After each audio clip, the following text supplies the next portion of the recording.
교재 29페이지를 제가 읽겠습니다. 잠언 22장은 여호와를 경외하는 것이 부와 명예와 생명을 얻는 길임을 말하면서 시작합니다. 이어서 의인과 악인이 각각 맞이하는 운명을 대조하면서 왜 악을 버리고 의를 쫓아야 하는지를 말합니다.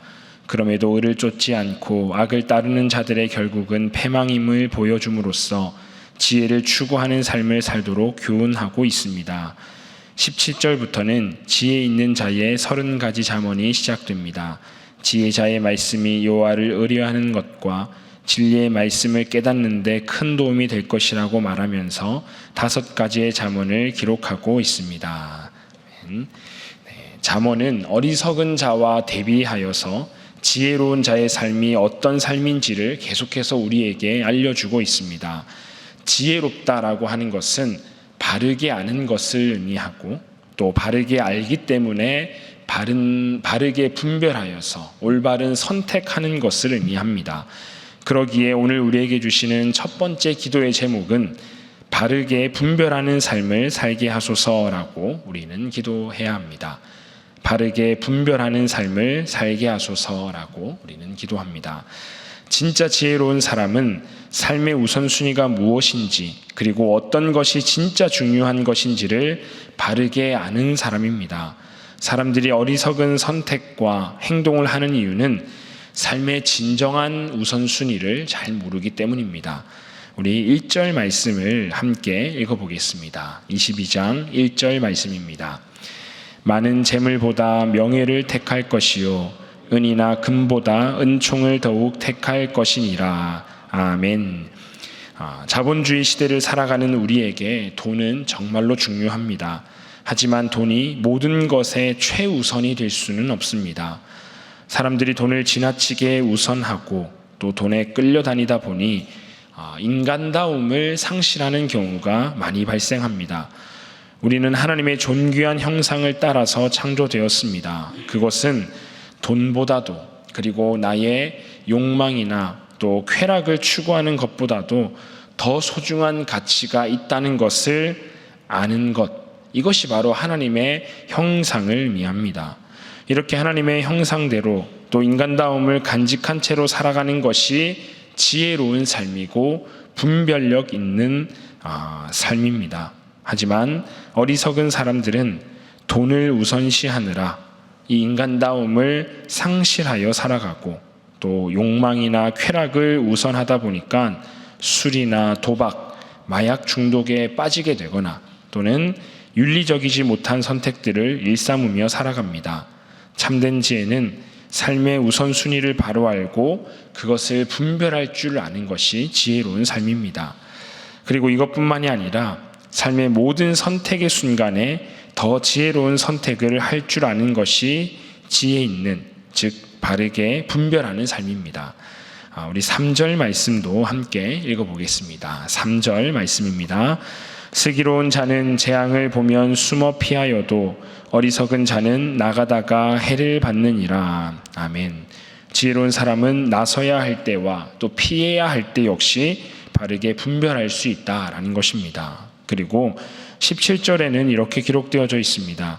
너는 귀를 기울여 지혜 있는 자의 말씀을 들으며 내 지식에 마음을 둘지어다 라고 했는데, 이것처럼 우리가 귀를 기울이고 따라야 할 말씀이 무엇인지도 바르게 분별하는 사람이 지혜로운 사람입니다. 지금 우리가 살아가는 시대는 지나치게 바쁜 시대입니다. 그리고 정보의 양도 넘쳐나다 보니 옳고 그름을 분별해내기가 정말로 쉽지 않습니다. 해야 할 말과 하지 말아야 할 말, 그리고 해야 할 일과 하지 말아야 할 일을 분별하는 것이 참으로 어렵습니다. 그렇기 때문에 우리는 이것을 알려주고 이것을 분별하는 힘을 길러주는, 그리고 그 모든 판단의 기준이 되는 하나님의 말씀을 가까이 하면서 하나님 주시는 분별력을 갖출 수 있어야 합니다. 사랑하는 신일의 성도님들, 우리 하나님께 바르게 분별하는 지혜를 구하여서 혼탁한 시대에 진정한 지혜로운 삶을 살아갈 수 있기를 주님의 이름으로 축복합니다. 그리고 이러한 지혜로운 삶을 살아감으로써 하나님께서 우리를 하나님의 형상대로 지으신 그 인간다움을 잃지 않고 살아갈 수 있기를 주님의 이름으로 축복합니다. 두 번째로 우리에게 주시는 기도의 제목은 자녀들에게 말씀을 가르치게 하소서라고 기도하시기 바랍니다. 자녀에게 말씀을 가르치게 하소서라고 우리는 기도해야 합니다. 하나님이 주시는 지혜로 바른 분별력을 갖춘 사람은 우리가 자녀를 어떻게 양육해야 할지, 그리고 자녀들에게 무엇을 우선하여 가르쳐야 할지 역시도 분별할 수 있는 그런 지혜로운 사람이 됩니다. 우리 6절의 말씀을 함께 읽어보도록 하겠습니다. 6절 말씀 읽겠습니다. 마땅히 행할 길을 아이에게 가르치라. 그리하면 늙어도 그것을 떠나지 아니하리라. 아멘. 자녀를 바르게 키워내고 싶은 것은 모든 부모의 공통된 바람입니다. 그래서 아무리 못해도 남들이 하는 만큼은 내가 우리 자녀들에게 교육을 해야겠다라고 하다 보니까 시대의 흐름과 유행에 가장 민감하게 따라가는 것이 교육입니다. 그리고 모두가 좋다는 학교에 보내고, 또 모두가 다니는 학원에 수강하게 만들고, 또 모두가 배우는 것은 최소한 저만큼은 우리 애도 배워야 된다라고 해서 똑같이 배우게 합니다. 하지만 진짜 지혜로운 부모라면 남들이 해서 그것을 가르치는 것이 아니라 마땅히 행할 길이며 동시에 지혜의 근본인 하나님의 말씀을 가르치는 부모가 지혜로운 부모이고 분별력 있는 부모입니다. 그러면은 늙어서도, 나이가 들어서도 그 길을 떠나지 않고 계속해서 말씀대로 살아갈 수 있노라고 성경은 이야기합니다. 영어보다 또 수학보다 더 우선되고 중요한 가르침은 우리의 삶을 지혜로 그리고 영생으로 인도하는 하나님의 말씀을 가르치는 것입니다. 그것이 진정 지혜롭고 분별력 있는 사람의 모습입니다. 그래서 부모가 지혜 있는 부모, 분별력 있는 부모라면 자녀에게 하나님의 말씀을 가르쳐야 하고, 또 우리의 자녀가 말씀을 듣고 말씀으로 자라난다면 그 자녀들 역시 지혜 있고 분별력 있는 자녀로 자라날 수 있다라는 것입니다. 그런데 많은 분들의 염려대로 또 내 마음대로 안 되는 것이 우리 자녀 문제입니다. 나는 분명히 그렇게 길러내고 싶은데, 나는 우리 자녀를 당연히 말씀으로, 믿음의 사람으로 키워내고 싶은데 참 현실은 그러게 쉽지가 않습니다. 자녀를 말씀으로 양육하는 것, 이것을 우리가 몰라서 안 하는 것이 아니라 알고 있음에도 불구하고, 너무나 그러고 싶음에도 불구하고 내 마음대로 안 되는 것이 바로 자녀를 키워내는 일입니다. 그러나 우리는 하나님의 말씀을 의지하면서 소망을 품어야 합니다. 우리 4절의 말씀을 함께 읽어보실 텐데요. 우리 4절 말씀 함께 읽겠습니다. 겸손과 여호와를 경외함의 보상은 재물과 영광과 생명이니라. 아멘.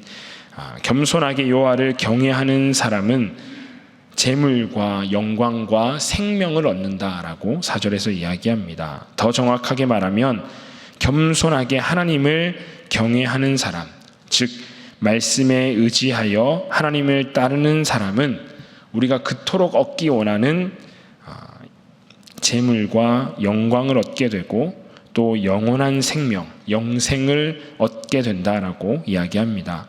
우리 자녀들이 영생을 얻고 또 이 땅에서 형통하기를 원하는 우리 많은 부모님들, 그리고 우리 조부모님들, 쉽지 않고 어려운 일이지만 결국에는 여호와를 경외함을 가르치는 것이 지혜롭게 자녀를 양육하는 길입니다. 우리는 이 말씀을 의지하면서 우리의 자녀들을 말씀으로 양육해내는 그러한 우리 모든 성도님들이 되시기를 주님의 이름으로 축복합니다. 한 아이의 습관 형성에 결정적인 영향을 미치는 것, 3가지 요소가 있다라고 합니다. 첫 번째는 가까운 사람들이 어떠한 모습을 보이느냐. 두 번째는 그 아이를 둘러싼 다수의 사람들이 어떤 모습을 보이느냐. 세 번째는 그 아이에게 큰 영향력을 끼치는, 즉 그 아이의 입장에서 유력한 사람들이 어떠한 모습을 보이느냐에 따라서 그 아이의 습관 형성에 지대한 영향을 미친다고 합니다.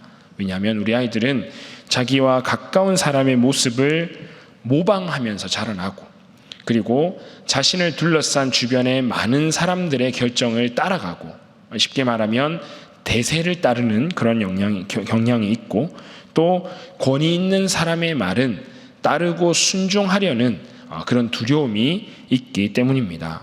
따라서 우리가 부모로서, 또 조부모로서, 그리고 신앙 공동체의 선배로서 우리 아이들에게 하나님의 말씀을 가까이 할 수 있는 상황을 제공해주고, 또 그러한 환경에 우리 아이들을 끊임없이 노출시키는 것이 우리가 해야 할 마땅한 일이다라는 것이죠. 그렇기 때문에 혹 이곳에 계신 우리 성도님들 자녀들이 있다면, 또 우리 조부모님들 손자 손녀들이 있다면 주일마다 교육부 예배로 우리 아이들을 꼭 보내주시기를 바랍니다. 학원에 보내는 것보다, 또 다른 활동을 하는 것보다 말씀을 배우는 주일학교에 보내는 것, 이것이 우리 아이들을 바르게 키우고 길러내는 길입니다. 또 오늘부터는 토요 예꿈학교가 시작이 됩니다. 예꿈학교라는 것이 무엇이냐면, 어린 시절부터 말씀을 읽게 하고, 또 말씀을 외우게 하고, 또 말씀을 묵상하는 훈련을